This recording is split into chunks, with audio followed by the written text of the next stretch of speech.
You know that sudden tickle in your nose, the one that warns you a sneeze is about to explode?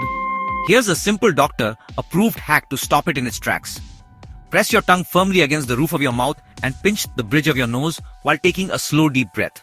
Why does this work? Sneezing is a reflex triggered by irritation in the nasal lining. By creating counter pressure with your tongue and nose pinch, you interrupt the nerve signals traveling through the trigeminal reflex pathway.